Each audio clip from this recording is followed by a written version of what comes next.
Welcome back to That's Bull Butter Sports Talk. I've got a couple. These are the topics for today. First, we're going to talk about the new BCS rankings. We're also going to talk about a little bit about the West Virginia football program. We're also going to talk a little bit about expansion in college football. But we're first going to talk about the BCS standings that came out last night. At Tennessee at 1,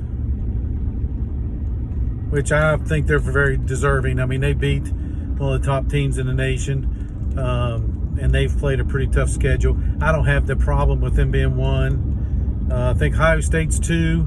I think Ohio State has some things to prove yet. Their schedule is really soft right now. They haven't had a really hard competition to really test them.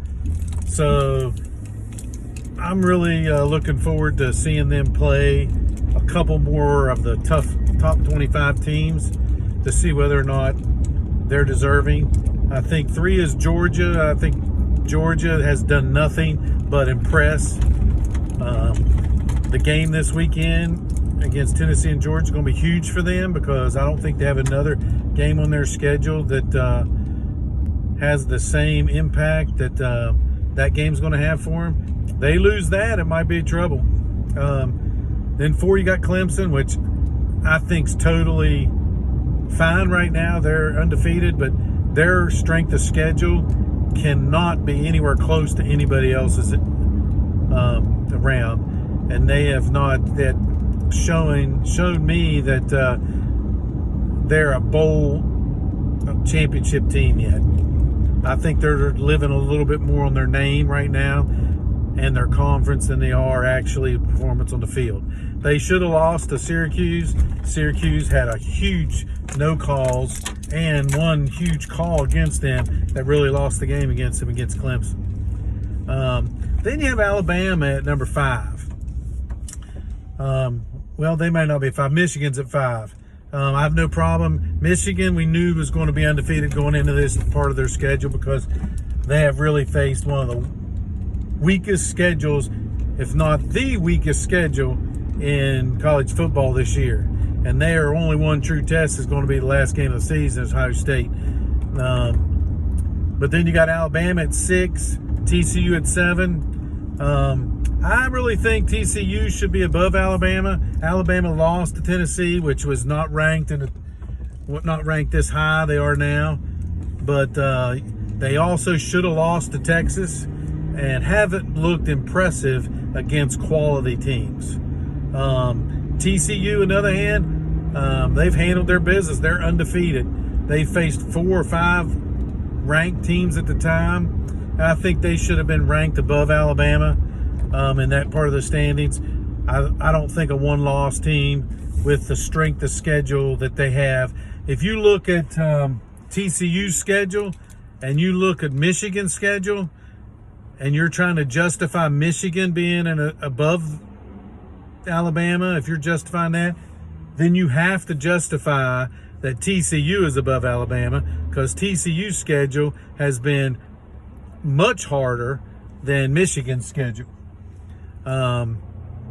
And I can't understand why TCU is being discredited just because they may have won at the end against teams.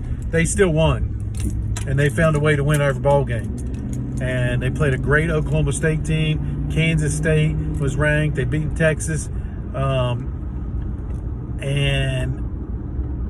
like I said, if you're comparing apples to apples, let's look at the Michigan schedule, and then let's look at TCU's schedule and see which schedule's harder. So those are the big discrepancies that I have. I still think Tennessee should be in top 4. I necessarily think that Georgia should still be number 1 to me, even though Tennessee has beaten Alabama. But like I said, Alabama is not the Alabama that they've been in the past. So besides that, we'll move on to the expansion and some of the contract deals the Big 12 has. Everybody was talking about the Big 12 and how they're going to demise. when Texas Oklahoma wins, but the new contract deal that they're getting is pretty impressive. And people were saying they were going to get less. They're getting quite a bit more from ESPN and them and Fox. And I think that's going to encourage, and from the rumors that I have and some of the things that I've been hearing from some of my sources, I think that there's going to be some expansion talks that are going to levy that even up a little bit more. And I think the Big 12 is in a great position. They're actually going to be in a better position than the ACC when it comes down to the end. So I really am excited about what the new Big 12 commissioner has done for conference expansion. And I think this TV deal is going to really push the ACC to start changing some things or adding some things to try to levy for a new contract deal themselves. I know some people were saying they're going to do conference going to fold. I don't think that's ever going to happen. The ACC is just a pretty name brand conference that's just not going to go away. If nothing else, it's the basketball is going to keep it alive. And but I look for them to maybe put some pressure on the TV people by maybe going out and trying to steal a couple other teams from somewhere else, like a West Virginia and stuff like that, to try to add to their conference. And the backyard brawl just showed you the TV market that West Virginia and Pitt bring in, because it was one of the top rated games out there for the year when it comes to eyeballs watching. As for the West Virginia game, I think I've given a rundown a little bit on it. I'm still, I'm a little disappointed not disappointed. It's going to hurt us that C.J. Donaldson's out. But I think he's a true freshman. And that's one thing when you're playing a true freshman like that. The physical part of the game is totally different than what they're used to in high school. But hopefully he gets better soon and the surgery goes well. But everybody's being down a little bit on West Virginia and the coach. I'm not down on the coach. I thought they've improved.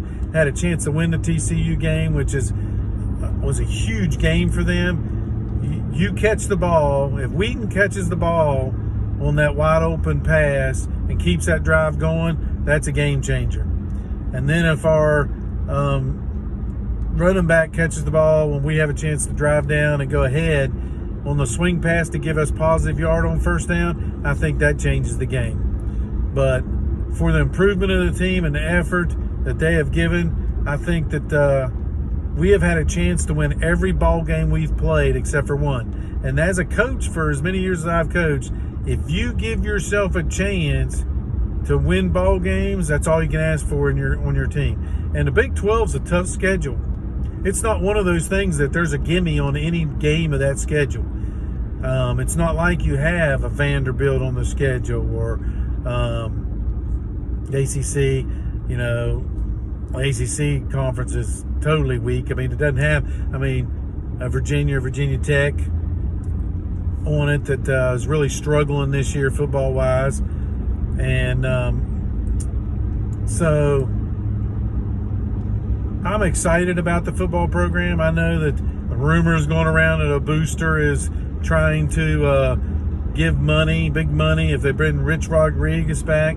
But that's just the same rumors that you heard about Hugh Freeze at Liberty. And that's just I think someone creating a rumor on the media and trying to see if it has legs.